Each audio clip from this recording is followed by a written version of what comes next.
Byron Katie says, I love this, love is so big that you can die in it. Die of self and be fully consumed in it. It's what you are, and it will have all of you back to itself again. So what is love not? We can talk there for a moment. Love is not a trap. We have to realize that. Love is not something that traps anybody. And we do that a lot. I know I do that a lot. I'm aware that when I'm saying I love you, underneath it, it means that I really would like you to live your life the way I want you to live your life. Because if you live your life, then my life will work. Right? That's a trap. And that's the equation that often lives underneath I love you. It's encoded right in there. It is. And the danger, and the way that it causes, it's so perfect, because when they come back at you feeling angry, you go, but I just love you. So innocent. So I'm just loving you. That's all I'm doing. You are not. You are not loving them. You are trapping them. You are thinking that they should be different than who they are. That is not love. Love at every single turn just simply says, you are you. And I support you in being who you are. Absolutely. That's what love does. It does not trap. It sets everyone free. According to Byron Katie, she says, when you feel love for another person, you are simply having a positive thought about them, but the love feeling is in you. It is actually you. So when you're thinking, oh, I love that person, you're actually selfishly using them, thinking about them, having a positive thought, and then exploding a feeling of love inside of you. I say selfishly, jokingly. You're thinking about another person, and you're having love thoughts. Byron Katie, my experience of her, if you said to her, Byron, or Katie is what she goes by, if you said to her, Katie, I love you so much, she'd go, good, enjoy that. Because it's not personal. It doesn't really have anything to do with her. You're having a thought about her and having a good feeling and having a connection of oneness, perhaps, and it's causing you to exude a generous compliment or an affirmation of love for the person, which is a wonderful thing when it comes from its place of joy. But the ultimate expression of love is that we must begin to source it within ourselves. It's not dependent upon another person. The highest experience of love is a self-love. It is a self-generating experience. And don't worry, don't let your mind trip up about what will happen around other people. You will share that so beautifully. You will actually attract people in such a glorious way. It will not eliminate loving relationships whatsoever. It will eliminate the caustic agreements that actually cause hate.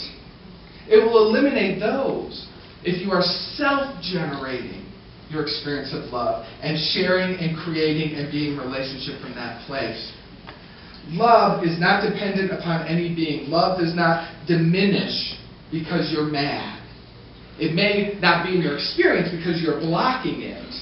But the love that is real is not diminished by a negating feeling. The only thing that occurs is you stop feeling it momentarily because you're placing your attention upon that which is an opposing feeling.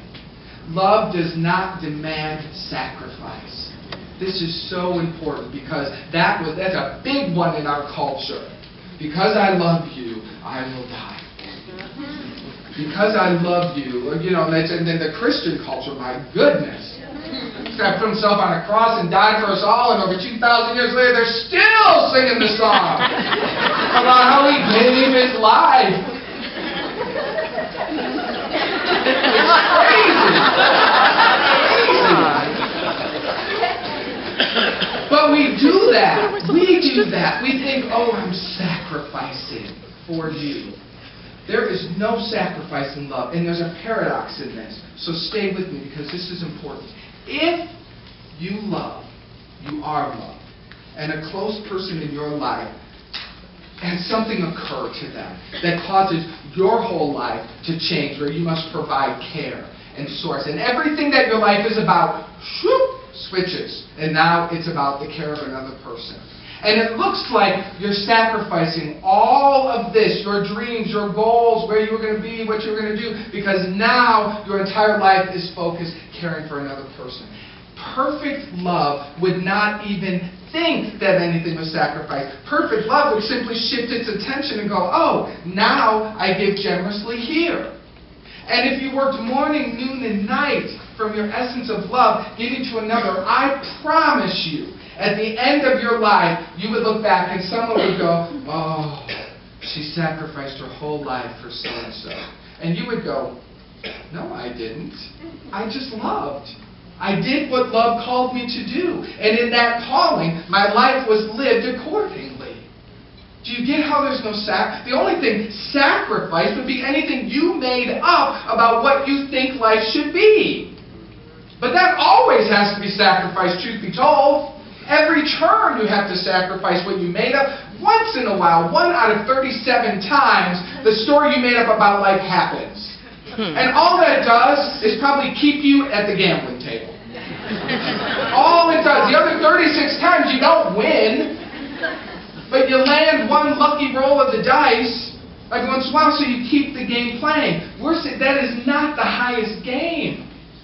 The highest game is when we are constantly releasing what we think life should look like, trusting love to guide us into everywhere we go. And when we do that, if any one of us in that consciousness is guided to fully give up who we think we are to be in service to another idea in a moment's notice, you will sacrifice no thing. You will sacrifice nothing. Love is the great healer. It is the great healer. I'm sure many of you by now have seen the movie Precious. I have not seen it yet, but I did read the book Push, which I highly recommend. If you've not seen the movie, go straight to the book. It is phenomenal. The reason I'm referencing that is that the girl in the movie, her life was changed because of one woman, her teacher, who believed in her. Her teacher saw her not as the abuse that had happened to her, not as her story of brokenness, not as anything that everyone else has told, not as a fat, lazy person. The teacher saw her as possible, which to me is another way to say the teacher loved. The teacher loved her. And the teacher's unwavering love, constant flow of love caused this person to begin to trust and caused this person to rise up and produce a new way of being that is phenomenal. That happened because of love. Love heals cancer. Love heals AIDS. Love heals sorrow. Love heals fear. Love heals doubt. Love heals blindness. Love causes you to lay down the body when it's time to lay it down and expand into your next expression. Love is a vibration of wholeness. And because it is whole and connected, it is always generous. Because it is everywhere present, it includes everything. It includes everything. If you walk out the door and your arm is cut off, love is right there to go, well, now it's time to create a whole new experience of life. Minus one arm. That's what love does. Love never had an attachment to you having two arms. Love didn't make up a story that that's what it was supposed to be. You did. And so you'll move through releasing that story. You'll move through that process. But ultimately, if you stay in relationship with love for the whole time, you'll begin to see all the beauty that has occurred around you because of that one shift that has occurred for you. We see love occurring around things like Haiti and Chile. We see that when unfortunately, the way the current world is designed, very often, not absolutely, but there's a huge catastrophe. And then love swoops in to heal and save and rescue. The dangerous part is the saving and the rescuing. But, it gets the job done, so that's okay. But a lot of it is just the vibration of love swoops in where it's needed. That's a beautiful thing.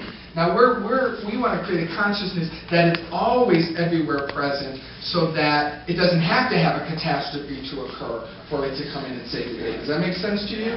But it does. I'm not negating that. It does. And it's a beautiful thing to see. It's a beautiful thing to see when something occurs at a catastrophic level, how love causes immediate response.